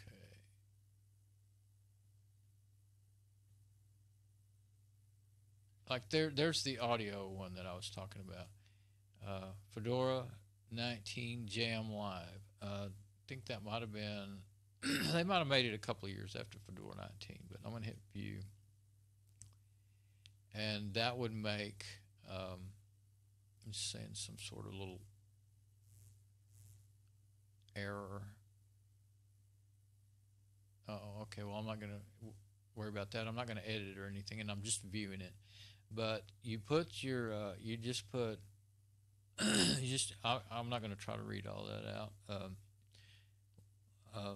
You just write this at the beginning, and then now you would say DNF instead of Yum install. And I think Yum Y installs, and then skip broken, because you usually need skip broken. DNF didn't have skip broken at first, but I think it does now. So you can just use this part right here in front of any list of apps and leave a space in between each app name, and it'll do it. And there, you don't want to have returns. You don't want to, this is it would effectively, if you view it, it's already got word wrap. If word wrap's off, it should be in one line. So This one probably may have some returns in it. I don't know why it would though. Maybe it could be just the way this viewer is showing it. What is this? This is KViewer. I like KWrite. I think KViewer might be different than KWrite. Yeah, it is. So if I were to open it, it should open in KWrite. Okay, and it's given some other thing. I'm not going to read that right now, because I'm not seriously trying to do anything. But word wrap is on. Let's see. And we're still doing that, so we may have some returns. That'll tell you that there's some returns you need to get rid of, and the way you can see how to get rid of them by go to that last one, go back there. Yep, looks like or it's 2 spaces. Let's see. Delete, delete, delete. It's not doing it.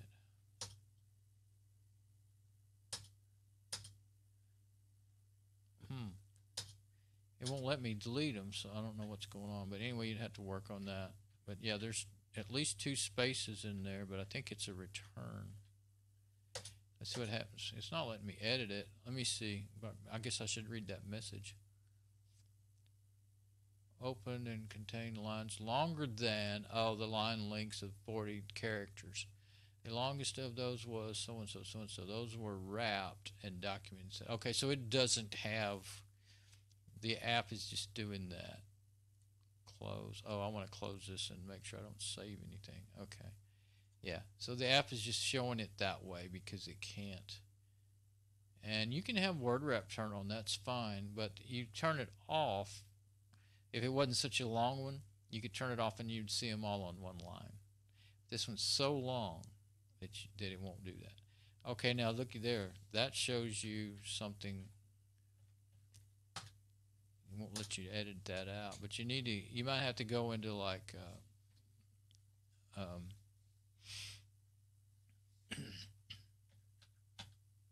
you might have to go into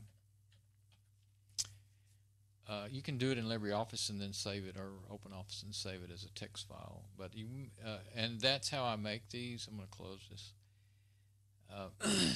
Let's open up another one. This is one I had made from Mom's computer with all of her apps, and but you definitely don't want any returns, and you don't want but 1 space between each. That little thing there's not working. Oh, it's not. I was at the bottom. You don't want but 1 space between each, but you have to clean it up. Okay, now there's that one that's messed up. That has that dot's part of that name. Okay, so and the other thing I have been considering learning, now see, these are specific, and that's where you may get errors that may not be available anymore. When they're older, you can't run these older ones on the newer machines. That so-and-so .686, well, that may not be available. But if you would not have the exact, like you can say, like say right here, FS Snapshot. That's just the name of the app. That'll work. Filter space slash dash data, fast mirror, auto flash update. And on and like I would have VLC in there, like console kit.i686. Well, if you just got rid of that .i686, it would probably go ahead and install it. Some of them it won't, so that's where you're going to get about 90 to 98% of your apps installed this way. So it's kind of a down and dirty way to do it, but I did it for years and I never had any real trouble with it. Maybe just a few apps that didn't end up working, and then you could usually just go ahead and go in the package manager if you wanted that app and install it that way. Or maybe it's one that just won't work on that version. But that's why I was saying the best way really to do that and install a bunch of apps at once is to use the Fedora groups. Oh, where are those? I had saved some of those. Let's see. I don't think they're in the Yum apps list. I think they're probably in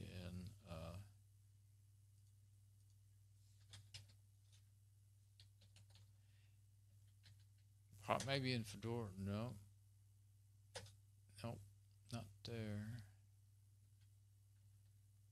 Groups. I don't know where. I saved it.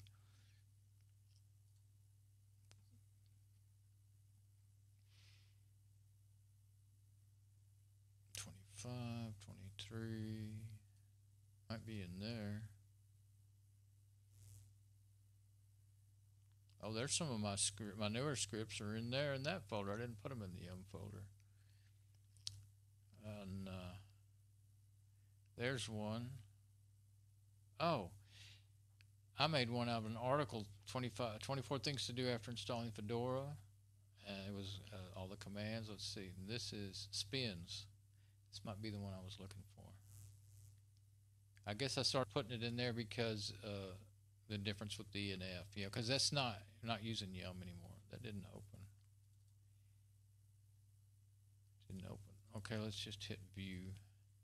There we go. This is just a very short one though. Okay, so there it is. DNF Y install. I don't have skip broken. Well, you probably don't need it. And Firefox, ClamAV, so and so. This is just some that I hand typed in there. Just a few basic stuff. Okay. And let's see what that one is. Now this is one. This is the list. I got it and saved it, copy and pasted it or whatever from the list page, wherever it was on the Fedora site. DNFY install Kden Live, and I went ahead and put that hand type list in there. And then I just went through and I commented out that the number sign at the beginning it will not activate, and okay, this is it. DNF group install audio production, DNF group install sound and video, electronics lab. All of those are going to be installed, every one of those. And you can use, you can just, if you don't want one, just put a number sign in front of it. Hashtag, as the kids these days say. Still don't know where that came from. Never heard of it in my life until they started doing that. It's a number sign. So anyway, this is the one I would use on my system when I build mine. Now I would want to make another one. And down here at the bottom, I've worked on this, what I wanted and didn't want. You can also install desktops, like Mate, if you wanted Mate applications, Mate desktops. See those? I have all that commented out. Virtualization, applications. Now there's XFCE for the XFCE desktop. Extra plugins for the XFCE. See, I would want that on this system. Oh, and Mate's in here. See, Mate. Compiz, Mate. Medical applications, Mate applications. So, yeah, this is what I would do. And, I didn't put the URL in here. Don't see it. It'd be nice if I had that page's URL in there so I could go back and find it. But that's Fedora 20. That's Fedora 23. I think I used this on my 23 system when I set it up. But I got it from from the Fedora documentation pages and stuff. So that is the way to go now with the newer systems. Unless you build you up a really nice system and then you want to build another one just like it. Then what I was talking about before would work. This is actually easier because it's all laid out for you. You just may get well, you won't get it. I'm not going to go into all how I make my scripts because you make your list and then you got to clean it up. And I've made videos on that before. You have to do some search and replace, get rid of all the returns, and I do that in LibreOffice or OpenOffice. But yeah, that there's probably, I'll show this one. That was one. Well, I made this one before. I made that group one, but there's one with. It's good. You always want to update first. So, but if you run this script before you install new stuff, run this script. The first thing it'll do is actually the second thing it does is first it installs a few basic apps and then updates. Probably should swap those and put update on the top, and then and you want to put. Oh yeah, you want to install the. What is that installing? think that's the that maybe have changed now how you do it. I think that's Google.com. Oh, that's Chrome. That's Chrome. I would change that now and go Chromium. Chromium's in the repo. It didn't used to be in the Fedora repos, and it was hard to install, but now it is. And this was an article, and I saved the text on things, and then I edited it to the install. I turned it into a script to install what I wanted to install out of that article. That's what I did. VLC. See, and if it's already installed, it'll just say already installed. It won't cause a problem. And this is install and make desktop, KDE, XFCE. There's a couple of different ways you can write out the command and it'll still work. Well, this was Fedora 23. I don't know for a fact it'll work in 26 because the command may need to be different, more like that group install. That group install is the right commands. They're the newer ones. And IST, the Java, open Java stuff, GIMP, editor, and they had a bunch of stuff in there. I like VirtualBox. They had a bunch of stuff in there that I didn't. And when you get done, update it. But yeah, and I've added this several times and changed it back and forth and stuff. And I was trying to see. Oh, you want to set? I like auto updates, so I set that. You have to edit a couple of files and stuff. It's not hard, but run a command and edit a couple of files. Used to all you had to do is click a setting in GUI in Fedora all those years until around 23. Or man, before that, around 19 or 20 or something. And let's see. Forgot what the other thing I was going to show, but sometimes I misspell Linux with Linus. I guess that's Linus, the actual guy's name. Is that how he spells it? Lynis? I don't know, actually. But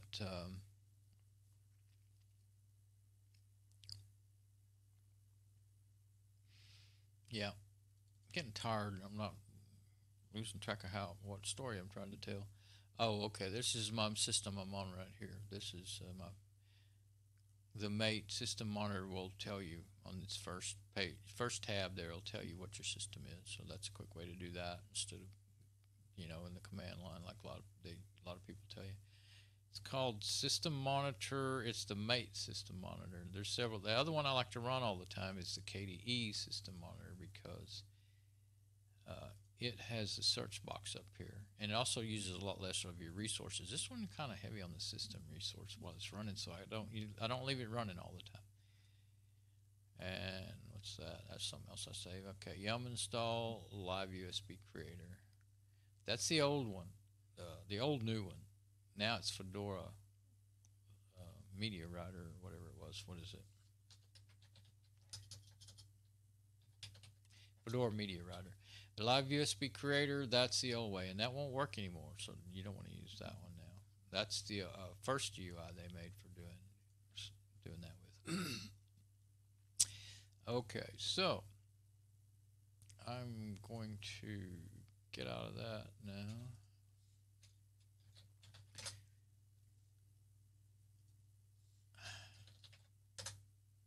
Something. Oh, I see. I made a new folder because when I was doing all my backing up on my videos, I didn't want to back up downloaded videos onto Google Photos, so I had to move it out of my videos folder. I don't have any right now, but in my machine here. So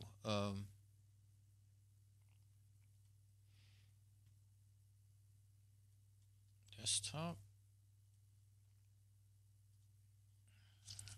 I'll check my stream, and I think I really am done for tonight. So I got Fedora 26 installed, and the dual boot didn't work. And now I realize, well, it wasn't gonna work because because usually I don't. I've done it before, installing it with two, having Windows on one hard drive and Fedora on the other, but I didn't start with a broken booter on my Windows tutor.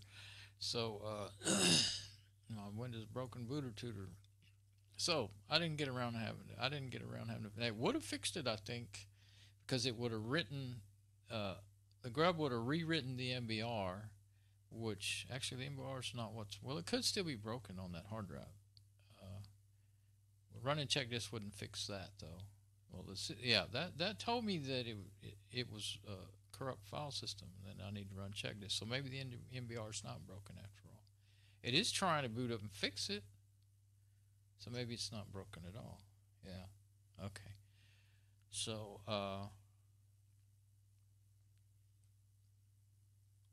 and Red Hat, by the way,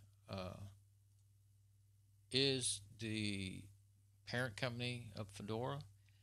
They do enterprise Linux, and that's what Fedora is all about. That's why they do it. Got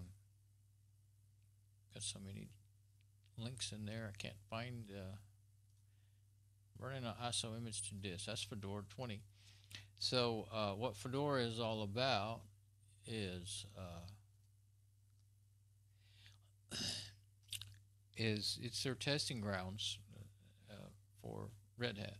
So everybody uses that, all their bug reports and feedback on the forums and all that helps them make a really good and stable enterprise system, which, is not free. You pay for that. But Fedora is completely free and open source, and you can, if you know how to program, you can rewrite the programs and all that. So, and of course, that's the whole thing with all the open source and domain and everything else. So it's pretty awesome. I'll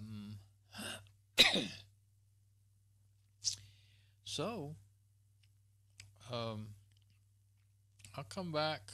I'll come back and as I work on this system, I'll do some videos on it. Some of it'll be things like putting my mom's email in there. I don't want to show personal stuff. I made a bunch of videos over the years that I ended up thinking I can't share that with the internet. I made a whole series of videos for my mom. First time I built her a computer, and I tried to leave things out of there that I didn't want to share, but I kept forgetting. And so I never shared those videos, about 40 videos that I would love to have put on YouTube. I did that again a few years ago, building I don't remember which version of Fedora it was, 22 or something, on a brand new AMD 6-core system, fastest system I've ever got to build. I was building it for someone, they paid for it, and I was building it for them. And all those videos I made for them, I realized, well, there's all kinds of their personal information in those videos. I was just making it specifically to them, so I didn't ever share those, So, I'll have to pay attention to what I do. This is live, so I got to pay attention. I started a live video, and Mom came in to ask me some questions. She didn't know I was doing that. And I just left it running because I didn't really think that I could even hear her, just me. But actually, and then it kept going on, so I finally just stopped the video, and then I went and listened back to it. And if you turn the volume up, you could hear us both. So I made it private, left it there for now. And I was kind of going around in circles anyway, like I'm doing right this minute. So it was probably just as well. But I was just talking about what I was going to do more than doing instead of really doing it. So you lucked out. So let's see. This is the end of this one. The ASRock Fedora 26 installed, and still, if I want that Windows 7 to work, I'll have to. Well, I can either try to go ahead. I'll run check this on it. If that don't fix it, and I really want the Windows to work, I'll just go back and do what I was gonna do anyway, and that's reinstall Windows 7 with 32-bit, and then it'll run much better on there.